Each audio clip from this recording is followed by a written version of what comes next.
You can't really imagine what it was like when you've had your leg pulled off.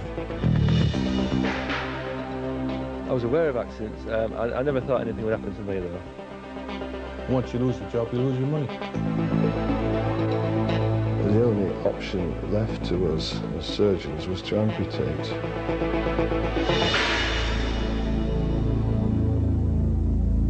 This is a video survival kit for you and your tractor.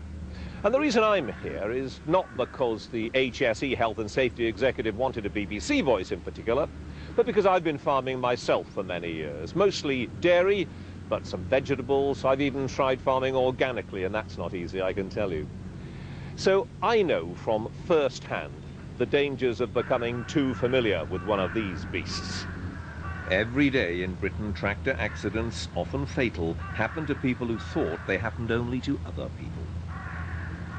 In this video, we'll look at reconstructions of just 3 of the hundreds of tractor accidents that happen in Britain every year. Spot the dangerous practice. See if you recognize yourself.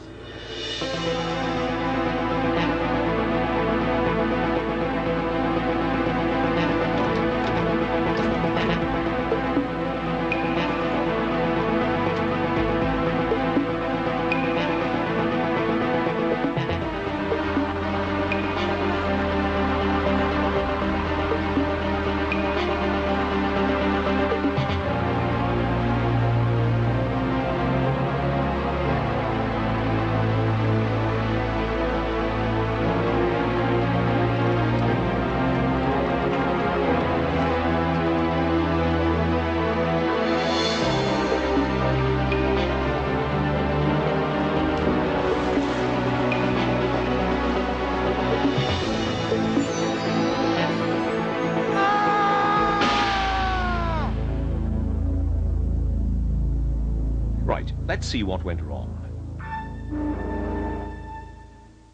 5 tons of tractor on a steep slope, a potentially dangerous situation made worse by simple mistakes like changing gear. This is where the luck finally ran out. He almost got it right. It only takes one small oversight. You think you've put on the handbrake, but how many times have you ever actually checked? And even if the handbrake is up, how safe are the brakes themselves?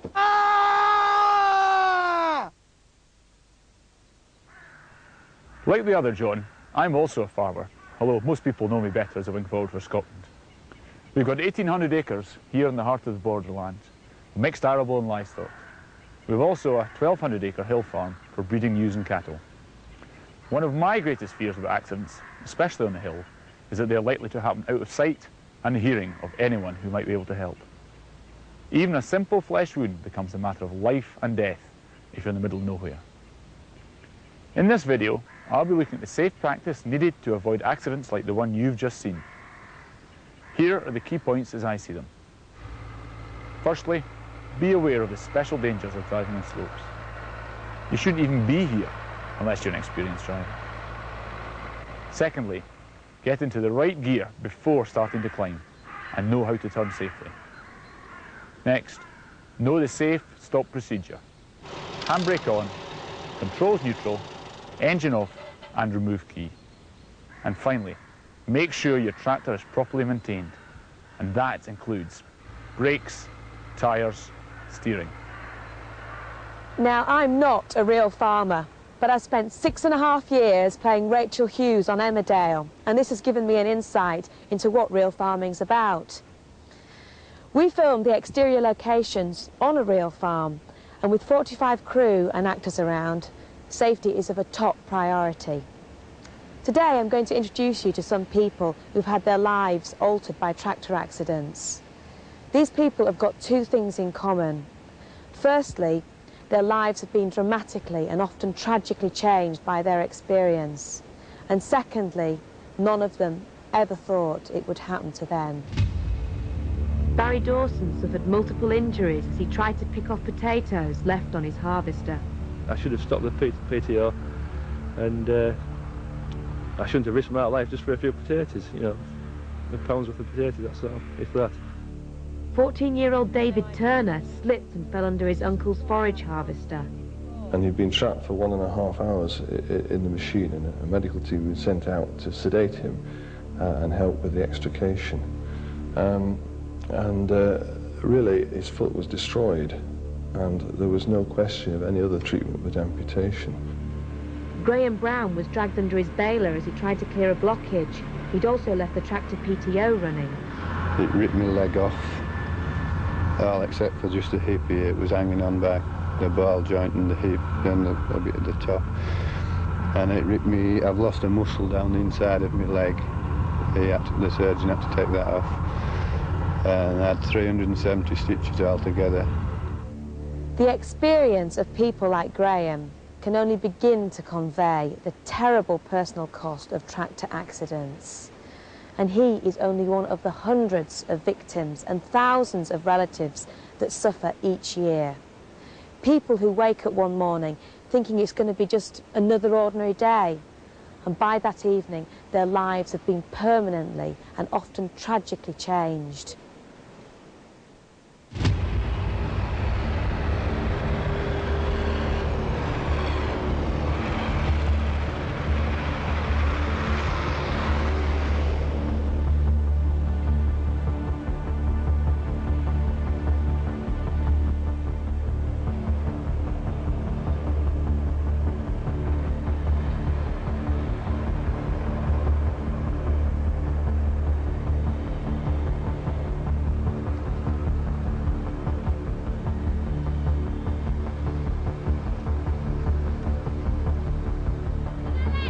What? To the left, right?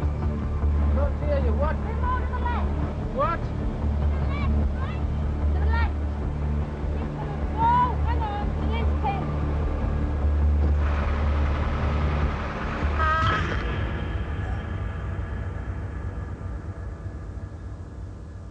So let's see what went wrong this time. Well, first, farms aren't Grand Prix circuits. Cut your speed. Quite apart from the risk of hurtling around a blind corner and meeting someone or something coming the other way, there's also the danger that you'll roll the tractor.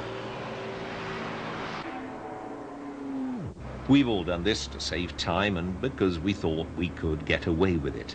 But the fact is, each year many people don't get away with it, and they have the injuries to prove it. This is a real killer. Confusion and noise are a lethal combination. Just a minute or two carefully planning this job could have saved a lifetime of disability. Finally, don't put yourself between a moving tractor and anything else.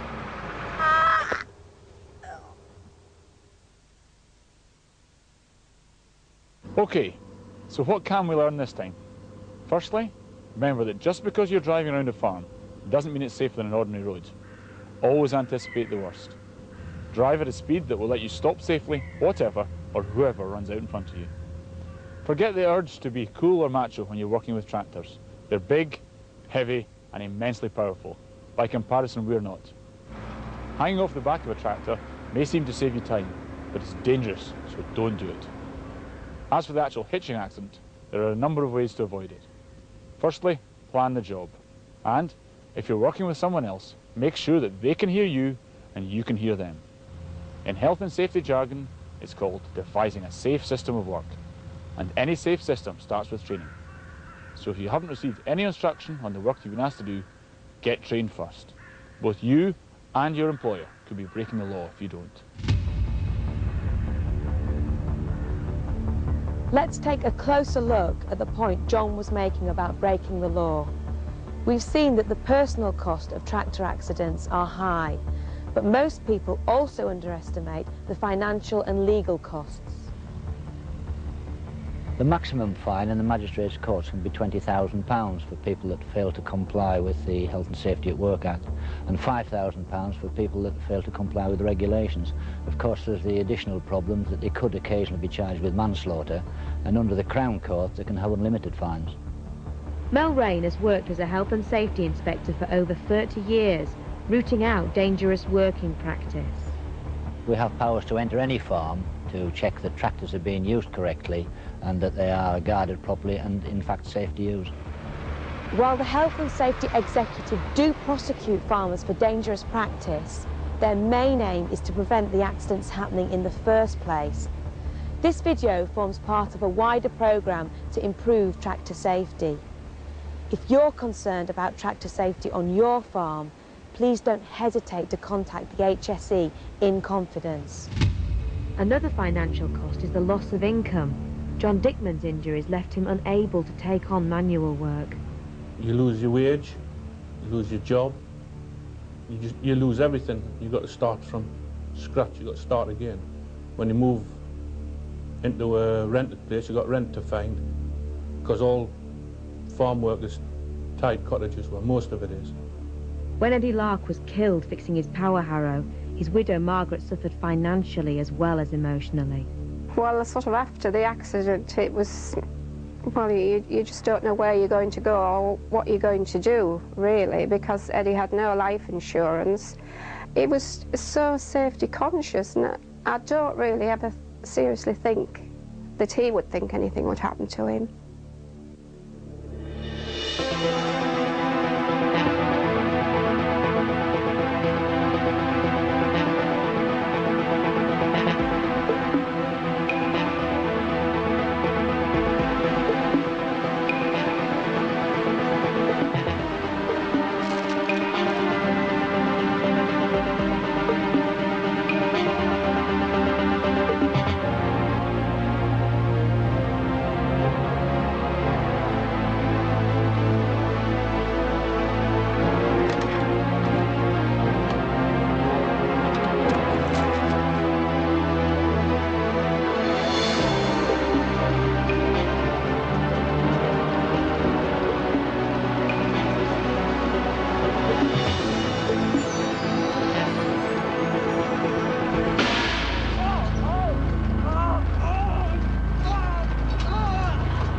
Right, so let's see what went wrong.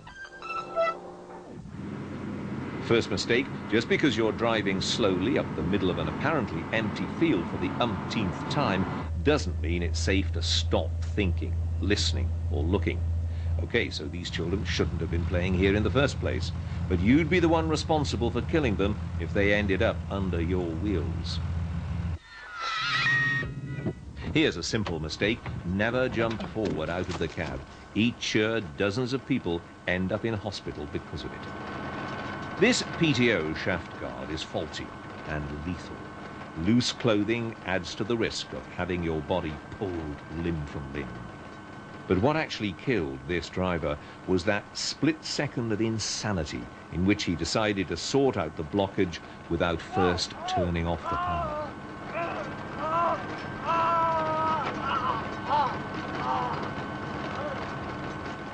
Right, on to safe practice. Firstly, keep your wits about you at all times. Secondly, if there are children around, stop work and get rid of them safely. And if you're leaving the cab, climb down as you would a ladder, using the handholds and the steps. Next, always make sure you're wearing close-fitting clothing without anything loose that could pull you into any moving machinery. A boiler suit is ideal. And finally, don't forget the most important rule of all. Each and every time you leave the cab, handbrake on, controls neutral, switch off power, and take the key with you. Handbrake on, controls neutral, switch off power, and take the key with you.